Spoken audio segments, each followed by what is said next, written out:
You are watching the press preview, a first look at what's on the front pages as they arrive. It's time to see what's making the headlines with the former advisor to the royal household and former Conservative MP, who's now Chief Executive of the charity Business in the Community, Mary Macleod, and the journalist and author Christina Patterson. They'll be with us from now until just before midnight.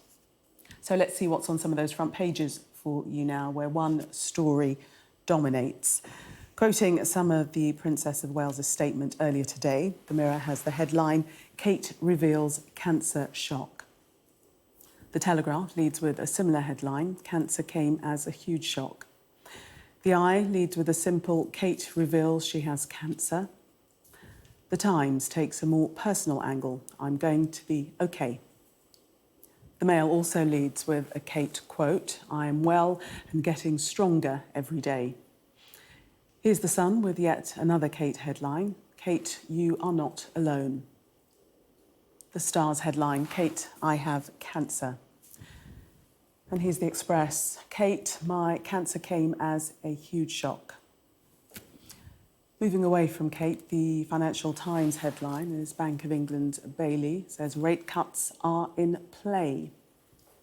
And a reminder that by scanning the QR code you'll see on screen during the programme, you can check out the front pages of tomorrow's newspapers while you watch us.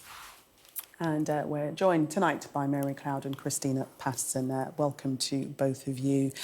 Let us start with The Eye, although as we displayed there, all of the papers have the same lead, and that's the revelation that Princess of Wales has cancer. Mary.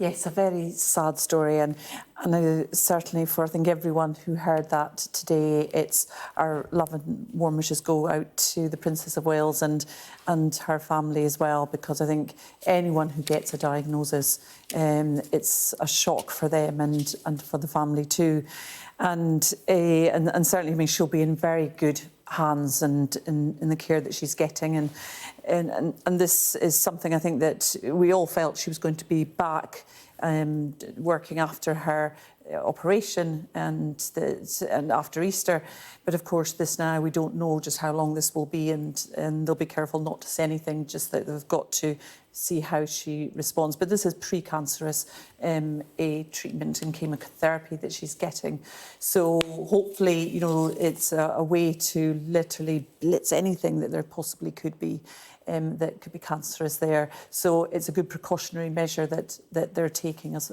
part of it.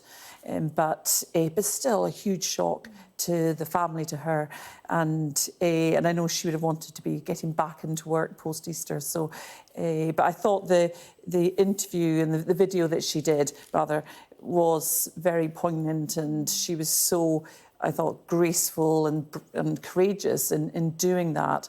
It was quite, I thought, an emotional response, but understandably given what she's saying. But I think all our hearts went out to her in going through this.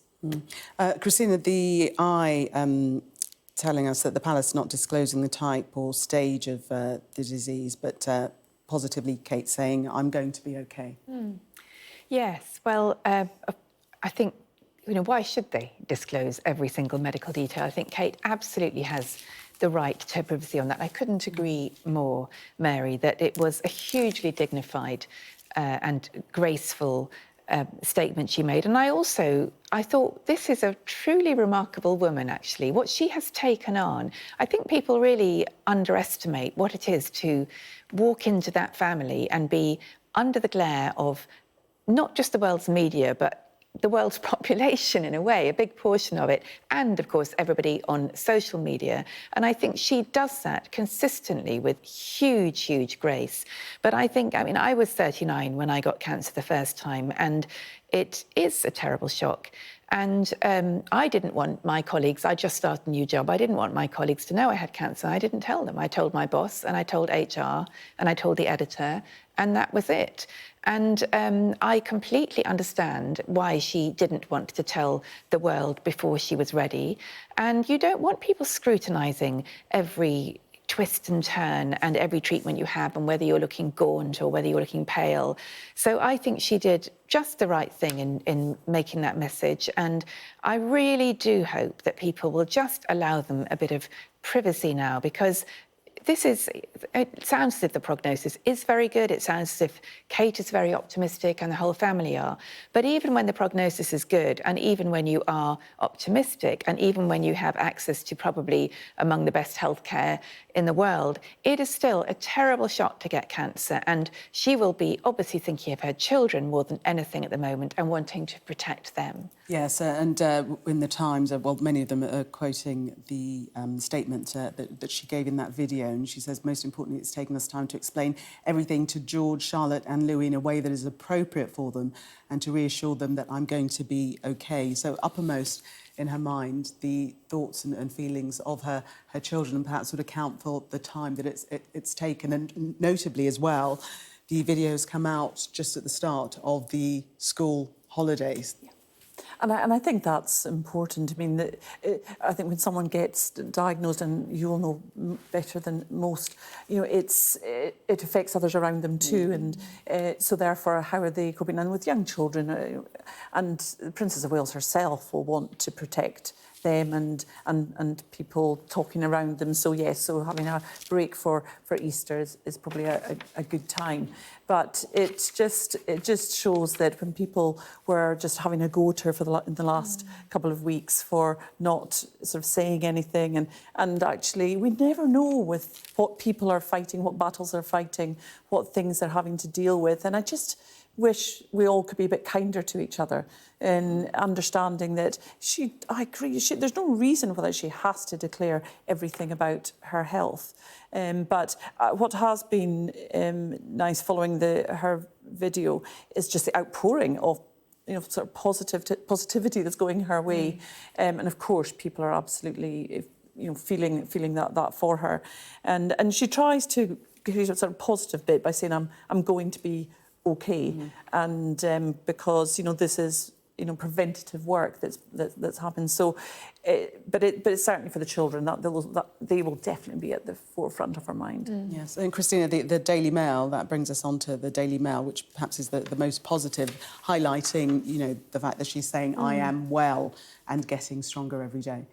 Yes, well, she will want that message to be out there, and she certainly looks well, and I'm sure I mean, the weird thing about cancer is that you don't really feel ill. I mean, obviously, you do feel ill when you are extremely ill, but, you know, one day you don't know you've got it, and the next day you know you've got it, and you don't feel any different physically from one day to the next. But she's an incredibly positive person, Kate, and you know, very fit and very determined. And although I don't believe, you know, cancer is not a battle to be fought, I'm sure that she will be entirely sensible. She's clearly going to do all the treatments that are suggested to her. I think her lifestyle is essentially very healthy, and there's no reason to think she wouldn't be. But, you know, it is also the case that we never know. You can't know with a disease like cancer. And just finding that the Sun in this section, the fact that she's being very selfless and thinking of other cancer sufferers and suggesting that they're not alone. Absolutely, and you know, it is 1 in 2 people will get cancer in their lifetime, and someone gets diagnosed with cancer every 2 seconds. So there's, you know, there's affects a lot of people. What I also thought was amazing was that she talked about the joy of getting back to work, and again thinking of others. And of course, her work touches on mental health, early childhood, and the effect on that, and so many other things that she can actually do more on. Okay. Mary and Christina, thank you very much for taking us through all of that. We shall see you in the next section coming up. We'll discuss today's deadly attacks in Moscow and their significance against the backdrop of the war in Ukraine. Do stay with us.